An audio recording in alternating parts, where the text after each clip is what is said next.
శివయ్య గారు ఇల్లు ఎదిరిపోయింది. గల్ఫ్లో ఉండే మా బామ్మరిది నా కోసం ఇల్లు కట్టించాడని అందరూ అనుకుంటారు, కానీ ఇల్లు జయానంద్ గారిది, నాది కాదు.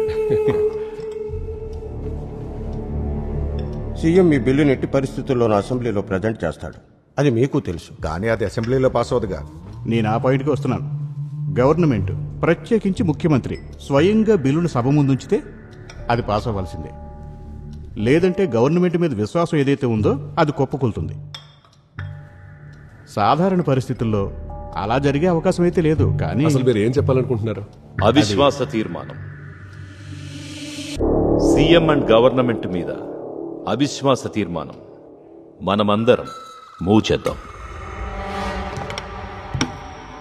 బిల్లు పాస్ అవ్వకపోతే ఆ తర్వాత రోజే నేను స్పీకర్ని కలిసి నోటీస్ ఇస్తాను. మనం ఇచ్చిన నో కాన్ఫిడెన్స్ మోషన్ని ఆపడానికి గాని లేదా అడ్డుకోవడానికి గాని కల్లూరి చంద్రానికి ఏ దారి ఉండదు. బిల్ ప్రజెంట్ చేసిన రోజు మనం ఆయన్ని ఉక్కిరి బిక్కిరి చేసేద్దాం. తానే అందరికంటే అధికుణ్ణి అని సీఎం ఫీలింగ్, దానికి ఆ రోజే సమాధి కట్టేద్దాం. మిమ్మల్ని విశ్వసించి మీరు నాతోనే ఉంటారన్న ధైర్యంతోనే నేను ముందుకెళ్తాను. దినేష్,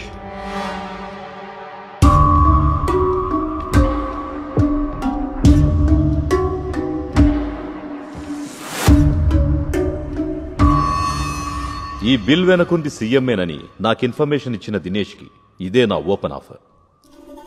ఒక ఎంపీ కంటే విలువైంది నీకు ఇస్తాను దినేష్, మన రాష్ట్ర కేబినెట్లో మంత్రి పదవి. రా. ఈ బిల్ నేను పార్లమెంట్లో ప్రజెంట్ చేసినప్పుడు అది అక్కడితోనే క్లోజ్ అయిపోతుంది అనుకున్నాను.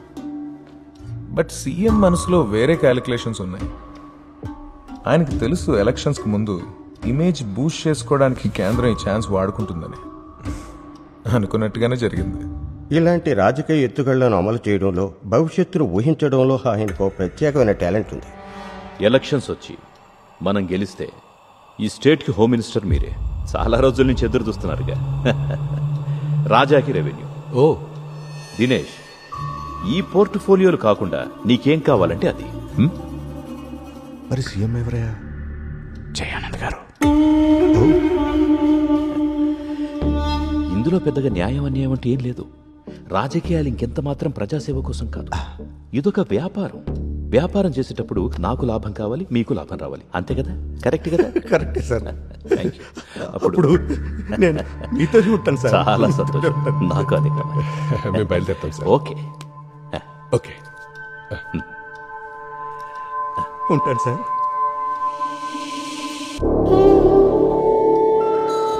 జయానా, సీఎం మీ బిల్లుని అసెంబ్లీలో ప్రజెంట్ చేస్తే దానికి అనుకూలంగా ఉండేవాళ్ళు మన సైడ్ కూడా కొంతమంది ఉన్నారు, అది మర్చిపోవద్దు. ఇంకా సత్యనారాయణ గురించి మనకు తెలుసు కదా, చివరి నిమిషంలో అతను ప్లేటు ఫిరాయించే అవకాశం ఉంది. అధికారం లేకపోతే రాజకీయాల్లో విలువలేదు శివయ్య. బిగ్ ఆపర్చునిటీ మన తలుపు తట్టినప్పుడు వీడిలాంటి పనికి మాలిన వాళ్లను కూడా వెంటుంచుకోవాలి.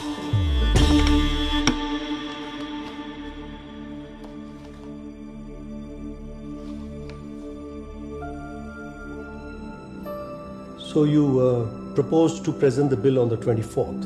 Yes, Your Excellency. But why in the old assembly hall?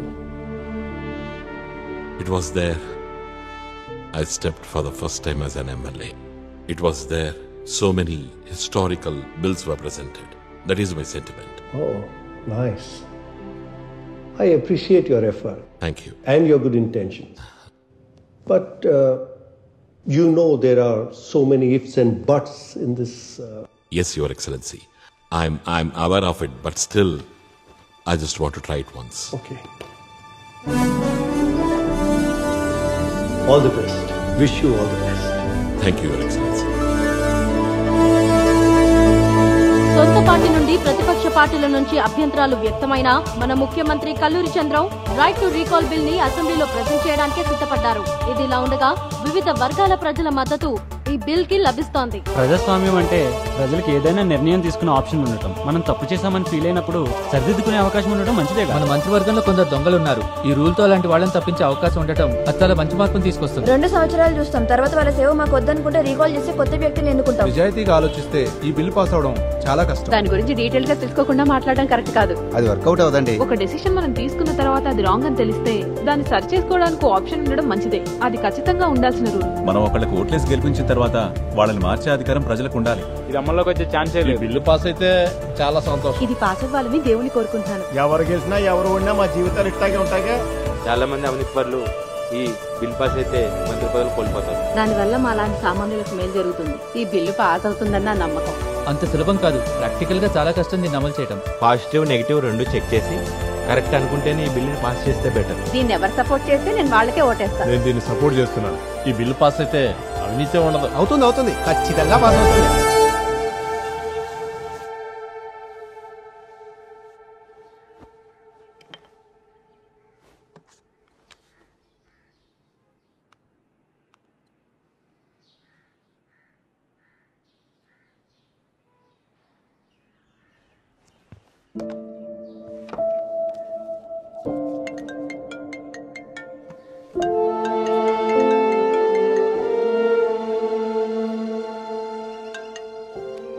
Hello, బయలుదేరావా?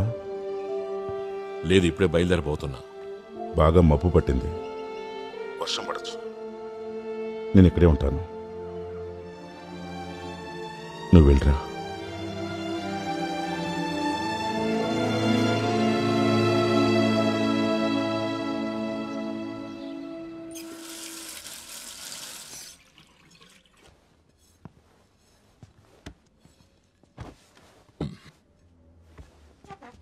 Uncle, ఈరోజు మనం కలిసి తిందాం రండి.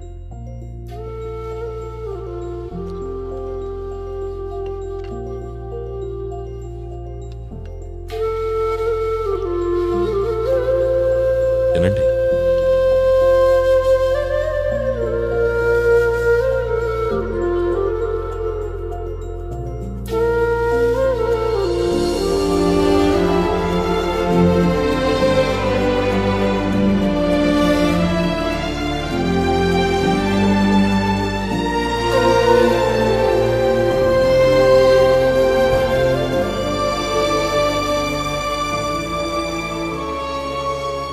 Good morning. Good morning sir.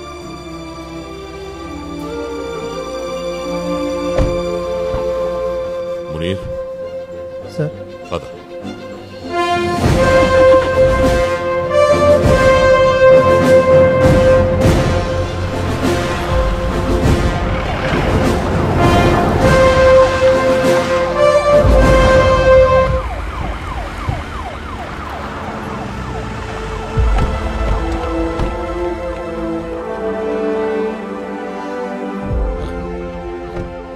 Good luck to you, sir. Thank you. Let this be a memorable day, sir, for all of us. Sure.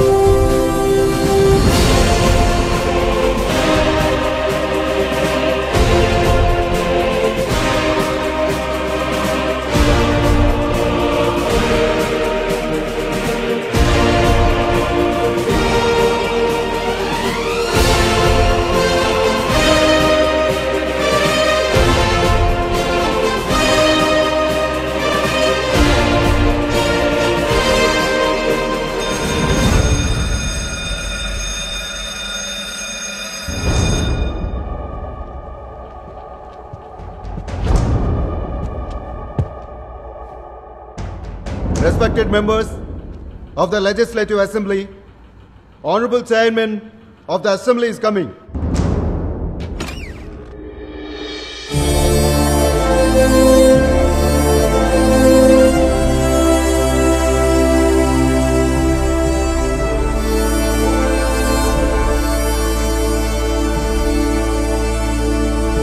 The right to recall, vote వేసి గెలిపించుకున్న తమ ప్రజాప్రతినిధి పనితీరు పట్ల సంతృప్తిగా లేకపోతే 5 సంవత్సరాల కాలపరిమితి కంటే ముందే ఆ ప్రతినిధిని తిరస్కరించే అధికారం ప్రజలకిచ్చే బిల్.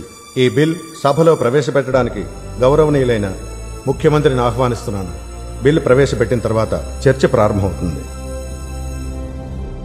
సార్, గవర్నమెంట్ అంటే కేవలం ఒక వాక్యం మాత్రమే కాదు, ఒక ఆత్మ ఉన్న, జీవం ఉన్న, అస్తిత్వం ఉన్న ప్రజల కోసం పనిచేసే వ్యవస్థ.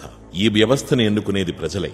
అందుకే తామెన్నుకున్న ప్రతినిధులు ఎంతకాలం అధికారంలో ఉండాలో తీర్మానించే అధికారం ప్రజలకే ఉండాలి. గత కొన్ని రోజులుగా ఈ బిల్ కాపీస్ ని సభ్యులందరికీ సర్క్యులేట్ చేశాం. అందరూ కలిసి దీన్ని పాస్ చేసి తెలంగాణలో దీన్ని అమల్లోకి తెచ్చేందుకు సహకరించాల్సిందిగా అభ్యర్థిస్తున్నా. సార్, దీనికి ఓటింగ్ పెట్టాల్సిందిగా కోరుతున్నాను.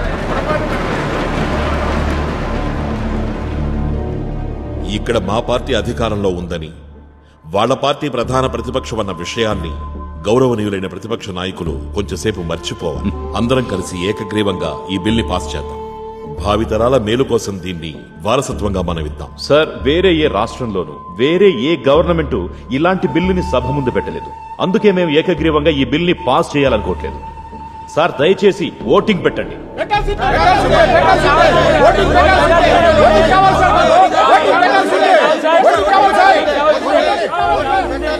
ఈ బిల్లుకి ఓటింగ్ నిర్వహించాలని తీర్మానించాము. Yes poll, ring the bell.